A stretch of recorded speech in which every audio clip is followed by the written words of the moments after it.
In the grandeur of the Qing Dynasty's imperial palace, a realm of luxury and opulence, an undercurrent of tension, jealousy, and silent power struggles ran deep.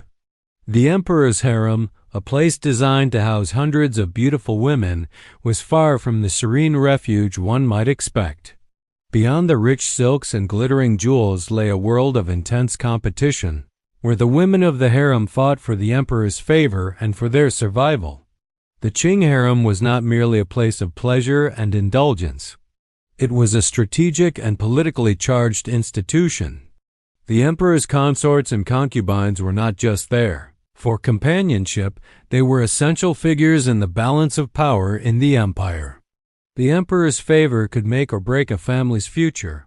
It could elevate a woman from obscurity to unimaginable influence, but it could also ruin her if she lost it. The women in the harem knew that every moment spent in the emperor's affections was precious, but just as fleeting. In the world of the harem, nothing was ever guaranteed. At the top of this complex hierarchy stood the empress, the emperor's chief consort, who held the most prestigious and influential position. But even the empress was not safe from the ever-changing whims of the emperor. Beneath her were the lesser consorts and concubines, each one vying for a moment of attention, a fleeting glance, or a word of affection from the emperor. Those who caught his eye could see their power skyrocket, but for those who failed to do so, life could quickly become unbearable. The competition among the women in the harem was fierce and unrelenting. Beauty alone was not enough to secure the emperor's favor. Cunning, intelligence, and the ability to outwit rivals were just as important. Every woman in the harem had to play the game of survival, using her charm, influence, and alliances to rise to the top. The emperor's affection could shift as quickly as the seasons, and with it, the fates of the women who sought it. A moment of love from the emperor could mean a rise to unimaginable power, while a moment of disfavor could bring ruin. Jealousy was an ever-present companion in the harem. It crept into every corner of the palace, especially as the emperor's favorites were paraded before the court, basking in the glory of his affection. The women watched each other closely, calculating every word and gesture, understanding that their futures could be altered by the smallest of details, but loyalty was a rare commodity in the harem. The women, despite their shared experience, were often rivals, each one secretly hoping for the downfall of the others. In this world, friendship was an illusion, trust was a luxury none could afford. Behind the silken curtains, away from the public eye, the harem was a place where women were forced to betray each other in order to survive. Alliances were made and broken at a moment's notice. Spies were planted to watch the emperor's favorites and to gather information that could be used to one's advantage. The emperor, consumed by his own desires, was unaware of the web of deception that surrounded him. He saw his harem as a source of power, beauty, and pleasure, but for the women who lived there, it was a dangerous game of survival. Betrayal was the currency of the harem. Women would go to any lengths to secure their place in the emperor's affections, even if it meant sabotaging their rivals. Poison, manipulation, and subterfuge were common tools in this battle. A woman who was once favored could be discarded without a second thought, her position taken by a younger, more beautiful concubine. For the women who failed to secure the emperor's affection, life in the harem was cruel. They were relegated to the status of retired concubines, their influence and status lost, their lives slipping into obscurity. In this world of power, rivalry, and secrecy, silence became the greatest tool of survival. The women of the harem learned early on that speaking too freely could lead to ruin. Words were weapons, and silence often spoke louder than any declaration of love or affection. To remain silent when necessary was the key to navigating the treacherous waters of court life. Silence allowed women to observe and understand the emperor's desires, to detect weaknesses in their rivals, and to strike when the time was right. But silence could also be deadly. The emperor's mood could shift in an instant, and those who remained too quiet, too passive, risked being forgotten. In the harem, the ability to blend into the background while also seizing opportunities was a delicate balance. Women who excelled at this game were the ones who survived, securing their place in the emperor's world. Yet, the ultimate price of the emperor's favor was far higher than most could imagine. The emotional toll of living in a world where everything love, loyalty, and survival was subject to the emperor's whims was immense. The women of the harem were often trapped in a cycle of emotional manipulation, their self-worth determined by the emperor's fickle affections. They were rarely allowed to love freely or even to be themselves. Their lives were a constant performance, a series of calculated moves meant to win approval from the most powerful man in the empire. But for all their struggles, the women of the harem were ultimately victims of the emperor's power. They were pawns in a game that they had no control over. And in the end, the emperor's affection, no matter how fleeting or sincere it seemed, was never enough to shield them from the harsh realities of their lives. No woman in the harem could ever truly escape the grip of the emperor's power, and few would ever be remembered beyond the walls of the palace.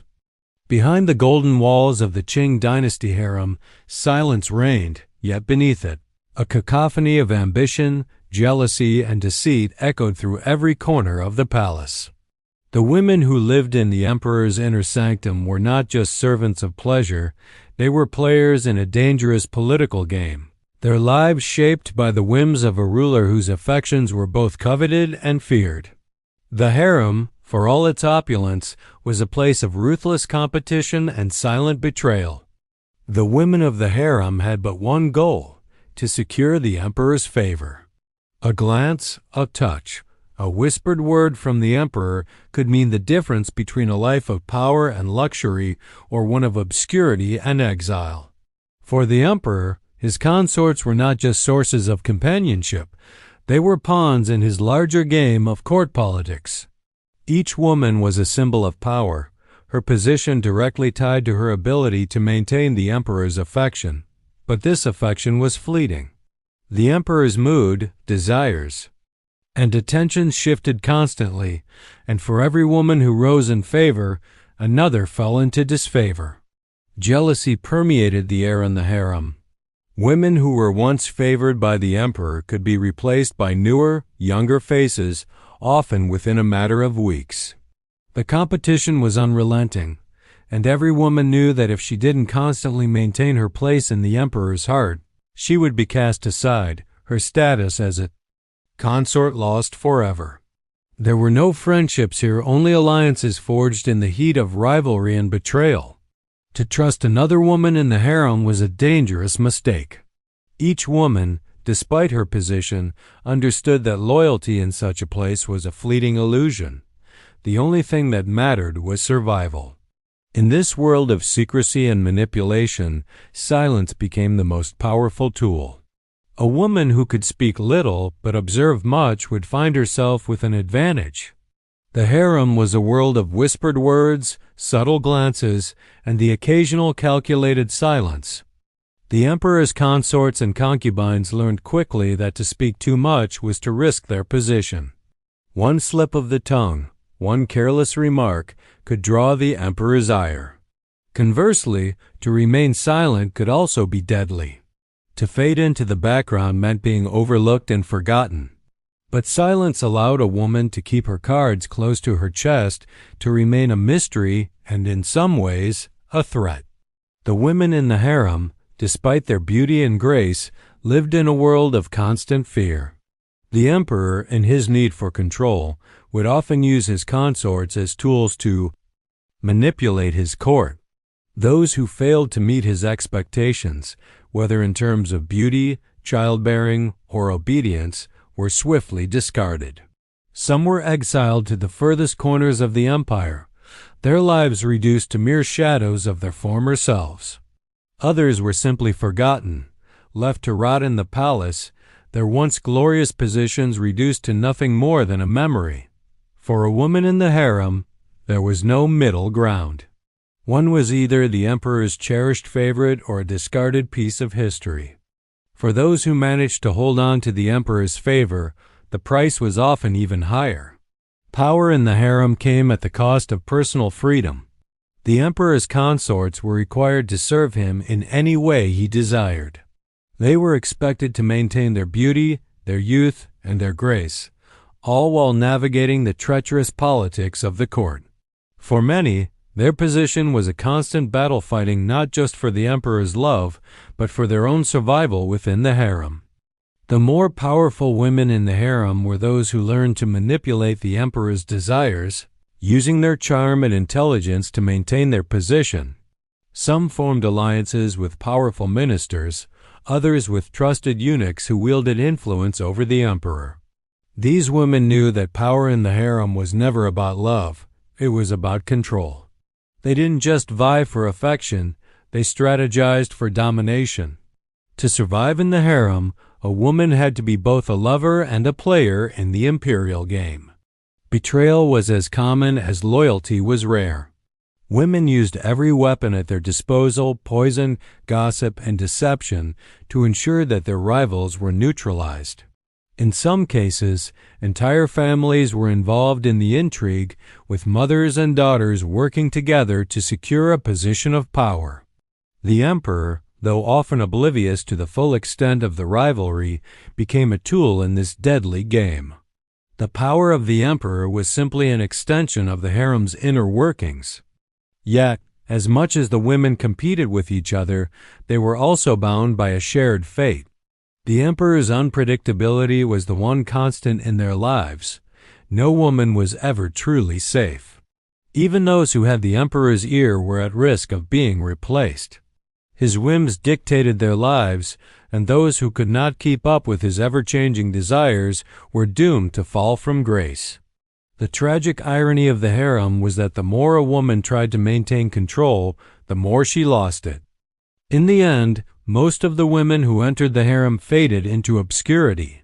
History remembers only a handful of them, those who gave birth to heirs or those who somehow managed to leave a mark on the empire's history.